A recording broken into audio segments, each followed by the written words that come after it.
ఈ big boss issue తీసుకుందామండి. అసలు బిగ్ బాస్ లో జరిగింది 3 రోజులే కానీ ఒక 30 రోజులు జరిగినట్టుగా వ్యవహారాలు ఉన్నాయి లోపల. సెంటిమెంట్, అలాగే మా నాగమణి కంట ఇష్యూ తీసుకుంటే అతని మీద ఎంత ఫోకస్ గా ఉన్నారా అంటే జనాలు, వాట్ నెక్స్ట్ అనే, రేపు ఏం జరుగుతుంది ఈ విషయంలో అన్నట్టుగా చూస్తున్నారు. అంటే ఎలిమినేట్ అవుతాడా లేదా హౌస్ లో ఉంటాడా, అందులో ఉన్న వాళ్ళు ఎలా అతనితో బిహేవ్ చేస్తారు అనేది. అలాగే ఇంకొక ట్విస్టింగ్ క్యారెక్టర్ నాకు సోనియా అనిపించింది.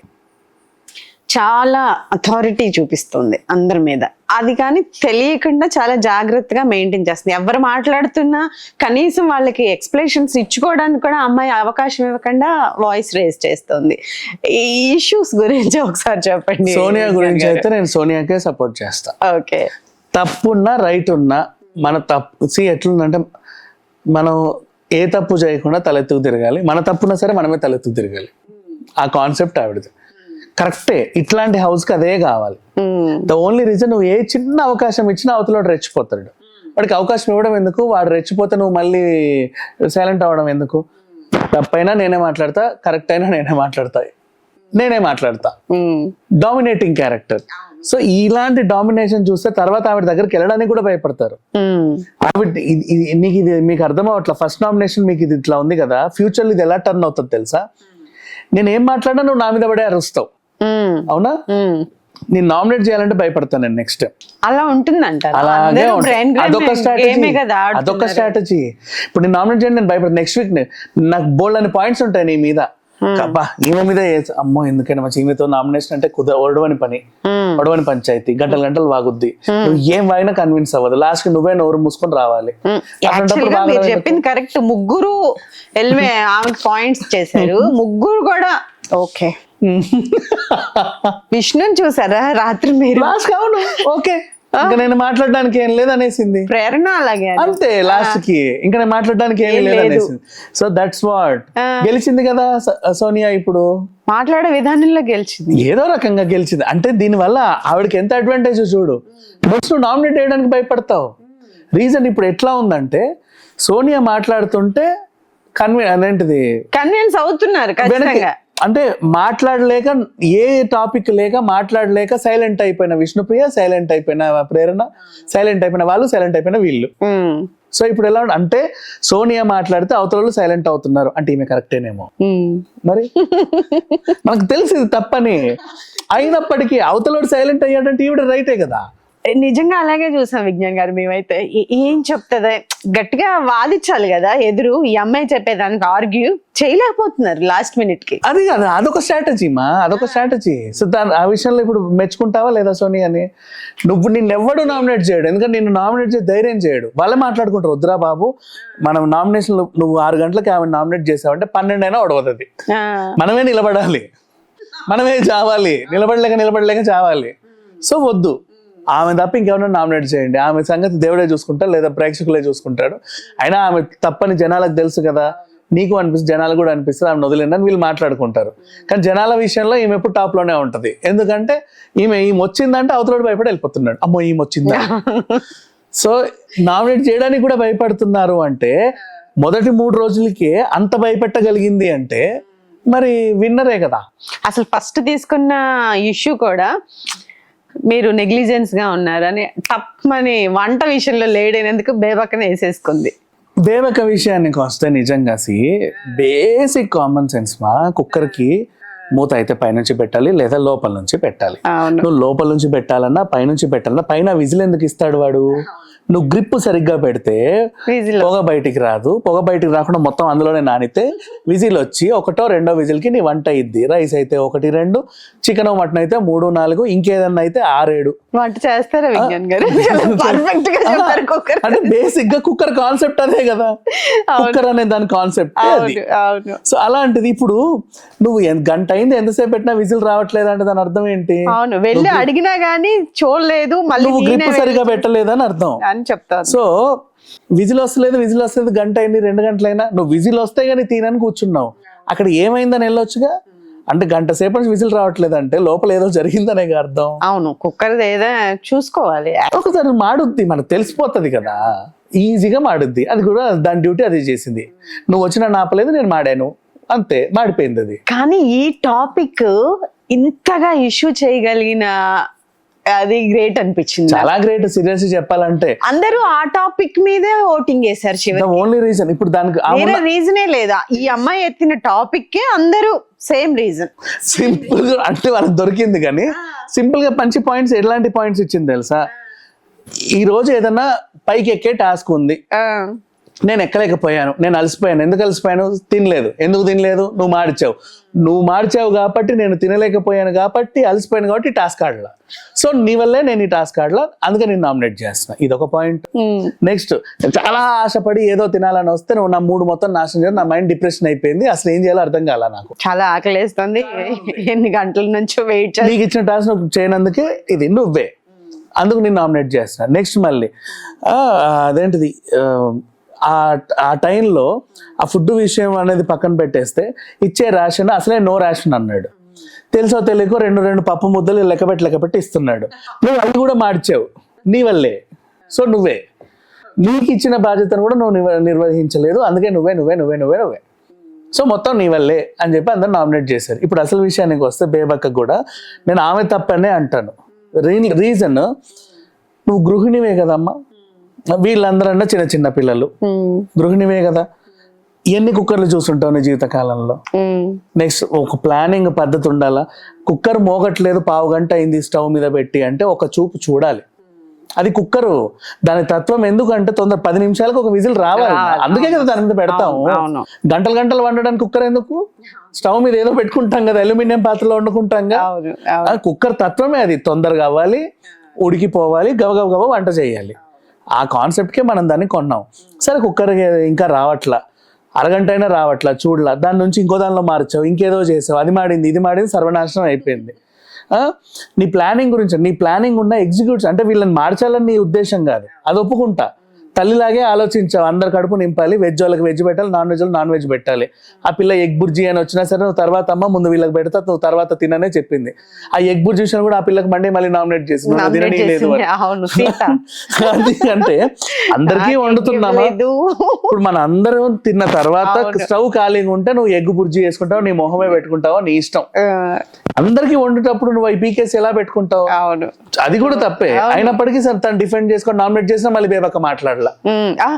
ఎందుకంటే అసలు మాట్లాడట్లేదు, అసలు అర్థం అవ్వట్లేదు. అసలు ఇక్కడ సీతదే తప్పు. యాక్చువల్గా ఇంతకు ముందు అన్నారంటే నీ తప్పు చూపించారు, నువ్వు ఏదో సరేలే మాడింది కాబట్టి అందరు కలిసి ఒక నిర్ణయానికి వచ్చి దాన్ని ఫాలో అవుతున్నప్పుడు మెటీరియల్ ఎవిడెన్స్ ఉంది. ఇందాకంటే ఏంటిది, మాడిన కుక్కర్ మెటీరియల్ ఎవిడెన్స్ ఉంది. సో నువ్వు పడ్డావు. సీత దగ్గర ఎందుకు కన్విన్స్ అయ్యావు? ఆమె పాయింట్ లో లాజిక్ లేదు. నువ్వు అందరికి వండుతుంటే నిన్ను దోసేసి ఆమె ఎగ్ బుర్జీ చేసుకోవాలనుకుంది. ముందు అందరు కావాలా, నువ్వు ఎగ్ బుర్జీ కావాలా? నువ్వు గట్టిగా మాట్లాడొచ్చు, ఏమ్మా తల్లి మన అందరు ముఖ్యం, నాకు నీ సేవ ఉంటే తర్వాత చూసుకో, ఇది ఇండివిడ్యువల్ అని చెప్పేసి. అవునా, సరేలే, ఇంకోసారి నీకు ఎగ్ బుర్జీ కూడా నేనే చేసిస్తా అన్నట్టు తలుపింది. రాత్రి ఒక్క దగ్గరే కొంచెం వాయిస్లు లేపింది. వాడు ఇంకో పాయింట్ చెప్పి నామినేట్ చేసినందుకు నువ్వు కూడా కుక్కరే అంటావేమో అని ఫిక్స్ అయిపోయాను.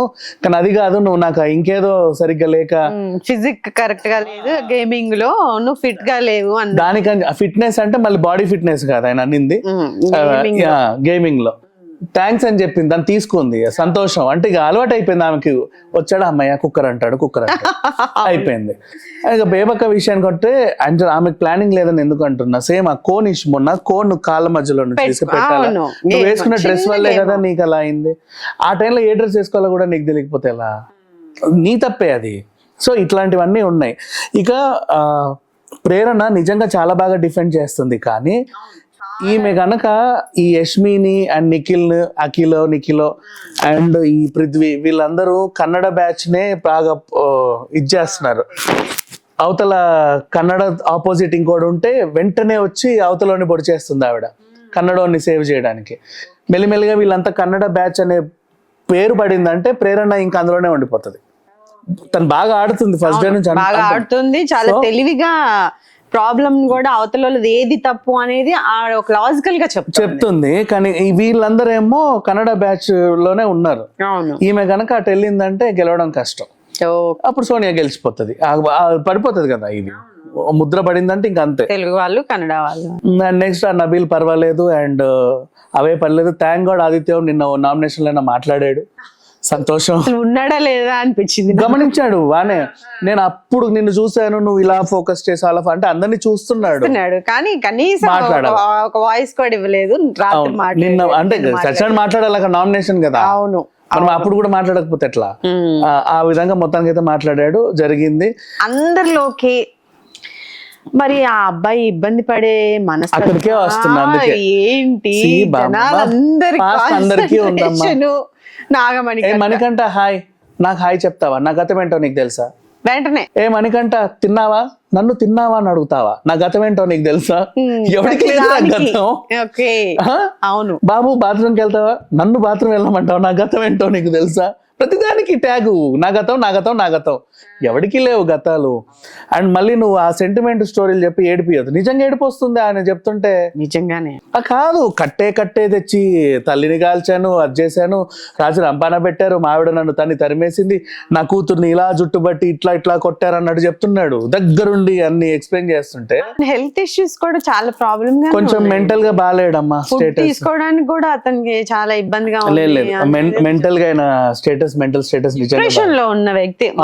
ఒక విధంగా చెప్పాలంటే ఆ డిప్రెషన్ మనకెందుకమ్మా, బిగ్ బాస్ తీసుకొచ్చి టీవీ సీరియల్ చూడలేక 3 నెలలు బిగ్ బాస్ చూసి ఎంటర్టైన్ అవుతారు. అసలు ఈ మణికంఠ మాట్లాడిన తర్వాత విజ్ఞాన్ గారు ఎవరు గుర్తు రావట్లేదు. ఈ మణికంఠ మీదే ఫోకస్ అయిపోతుంది తెలుసా. ఇదో స్ట్రాటజీ ఏమో రావట్లేదు. ఇది కూడా స్ట్రాటజీ అంటే మనకి సోనియాకు ఉన్నట్లుగా ఇదో స్ట్రాటజీ ఏమో. వెళ్ళిపోతా నిన్నైతే ఆడ కుర్చీలో కూర్చొని నాకు మా పిల్లం కావాలి, అమ్మ కావాలి, అత్తింట్లో మర్యాద కావాలి, నా కూతురు కావాలి, చూస్తేనేమో ఏడుపు వస్తుంది. నాయన బాబు ఏంటి వీడు ఇలా ఉన్నాడు అని. చాలా డిప్రెషన్ గా ఉన్నాడు. వాస్తవానికి అయితే సైకలాజికల్ ట్రీట్మెంట్ అవసరమేమో. ఎవరినైనా పంపిస్తే బిగ్ బాస్ హౌస్ లో కనిపిస్తుంది. ఆయన ఎక్కువ రోజులు బిగ్ బాస్ హౌస్ లో ఉంటే ఆయనకే డ్యామేజ్ అవుతుంది. ఆయన తొందరగా బయటికి వస్తేనే బెటర్. ఎందుకంటారు? ఆయనకే డ్యామేజ్, రోజు డ్యామేజ్ అవుతుంది. అతను ఇంకోలా ప్రొజెక్ట్ అవుతున్నాడు. వీళ్ళు కూడా అలాగే మాట్లాడుతున్నారు, ఆయన్ని చండాలంగా ప్రొజెక్ట్ అవుతున్నాడు. బిగ్ బాస్ కూడా మాట్లాడాడు కదా, నువ్వు కొంచెం చేంజ్ అవ్వు అని. అదే అవకాశం. ఇప్పుడు వీకెండ్ లో నాగార్జున ఆయన పంపడు. ఇక నాగార్జున గారు వచ్చి నువ్వు డిప్రెస్ అవ్వకు, బాగుండు బాబు లోపల పంపిస్తాడు. ఈసారి బేబక్ out. Planning and execution try చేస్తుంది విజ్ఞాన్. ఆడడానికి హేమ కూడా ట్రై చేసింది, ఆడనివల. ఆడడానికి జ్యోతి కూడా ట్రై చేసింది, ఆడనివల. ఆడడానికి అభినయశ్రీ కూడా ట్రై చేసింది, ఆడనివల. సేమ్ ఆడడానికి బేబక్క కూడా ట్రై, కానీ వాళ్ళకున్నంత తెలివి కూడా వీళ్ళకి లేదు, ఈమెకి లేదు. బెజ్వాడ్ బేబక్క చాలా సాఫ్ట్ గా ఉన్నారు. కుక్కర్ విషయం పక్కన పెడితే కిచెన్ వ్యవహారం వల్లేగా హేమ బయటికి వెళ్ళింది. అసలు వీళ్ళందరూ కిచెన్ డిపార్ట్మెంట్ లేకుండా ఉంటే సేవ్ అయ్యేవాళ్ళు. బట్ అదేంటో. అండ్ థ్యాంక్ గాడ్ ఈసారి ఆ కుక్కర్ కంపెనీ ఎవరు, నేను రెగ్యులర్ గా చెప్తున్నట్టు స్పాన్సర్ చేయలే. నిజంగా ఏదన్నా కుక్కర్ కంపెనీ స్పాన్సర్ చేసి ఉంటే డామేజ్ అయిపోయాయి. బిగ్ బాస్ మీద పరువు నష్టం దావా వేసేవాళ్ళు. ఏరా బాబు మిమ్మల్ని నమ్ముకొని మేము మాకేదో ప్రెజెంటేషన్ చేస్తామని వినిపిస్తే అసలు ఈ కుక్కర్లే వేస్ట్ టాపిక్ మీద నడుస్తుంది. 3-4 రోజు వరకు కుక్కరే ఉంది, వేరే ఏం లేదు. మనం 3-4 రోజుల నుంచి కుక్కర్ గురించి తప్ప ఇంకో నుంచి మాట్లాడుతాం. కుక్కరు నాగమణికంఠ నాగమణికంఠ ఇప్పుడు నాగమణికంఠ విగ్గు ఇది ఒకటి. ట్విస్ట్. అక్కడికి వెళ్ళి నువ్వు ఎందుకు తీసావు విగ్గు, అవసరం నేను ఎవడు అడిగాడు? కన్ఫెషన్ రూమ్ లో విగ్గు తీ, మరి అది హాల్ అందరి ముందు తీయొచ్చు. బెడ్ మీదే తీసాడు విజ్ఞాన్ గారు, బెడ్ మీదే తీసాడు. కన్వెన్షన్ రూమ్ లో చూసాను, అందరూ ఏడుస్తున్నారు. ఎగ్జాక్ట్లీ మర్చిపోయి కరెక్ట్ తీసావు. విగ్గు తీయాల్సిన పని ఏంటి? లేదు అసలు విగ్గు బాగుంది ఆ పిల్లోడికి. అది కూడా దానికి కొన్ని టైం ఉంటదండి. అది 1 week or 20 days ఉంటది కదా. గమ్ము ఉడుతున్నట్టు ఎలాగో ఉడుతుంది. నలుగురిలో టాస్క్ లో పడితే పరువు పోద్దని పీకేసి ఉంటాడు. పీకేసి నేను మొత్తం దాన్ని కూడా ఎమోషన్ చేశాడు. అదే అంటున్నాను, నేను మొత్తం పూర్తిగా ఓపెన్ అయిపోయాను. ఇది నేను, నా మైండ్ సెట్, ఇలా తీయలేదు ఇది నేను అని. అంత మించి ఏం చేస్తాను చెప్పు. విగ్గు వరకు తీసాడు, సంతోషం. మాస్క్ తీసేసి ఇవన్నీ తీసేసి ఇట్లా ఉండి ఇది నేను మీ దగ్గరికి ఇలా వచ్చాను అని చెప్పలా. లేదులేండి, మీరు నిజంగానే కొంచెం ఏదో ఇబ్బందుల్లో ఉన్నాడు అనిపిస్తోంది. ఓటింగ్ చూడాలి విజ్ఞాన్ గారు. ఓటింగ్ లో బాగా టాప్ లోనే ఉన్నాడమ్మా. ఆ ఏడుపులకి కరిగిన వాళ్ళు బోల్డ్ అంత మంది ఉన్నారు. బేబక్కే డౌన్ లో ఉంది యాజ్ యూజువల్ గా. ఓకే రైట్ విజ్ఞాన్ గారు, థ్యాంక్ యూ సో మచ్. ఇది చూస్తూనే ఉండండి తెలుగు రాజ్యం. అలాగే కంటిన్యూ చేద్దాం. బిగ్ బాస్ లో ఉన్న ఏంటి ఇష్యూస్ అని కూడా మళ్ళీ మనం మాట్లాడుతూనే ఉందాం. మీ కామెంట్స్ కూడా చేయండి మాకు. Please do subscribe to Telugu Rajyam channel. Please do subscribe to Telugu Rajyam channel. Please do subscribe to Telugu Rajyam channel. Hi అండి, నేను మీ ఆర్పీని, నెల్లూరు పెద్దారెడ్డి చేపల పులుసు ఓనర్ని. మీరు తెలుగు రాజ్యం అనే ఈ యూట్యూబ్ ఛానల్ సబ్స్క్రైబ్ చేసుకుని మంచి మంచి వీడియోలతో వస్తారు. Thank you so much. Hi people, I'm Sonakshi Verma and you please watch Telugu Rajyam and please subscribe to the channel.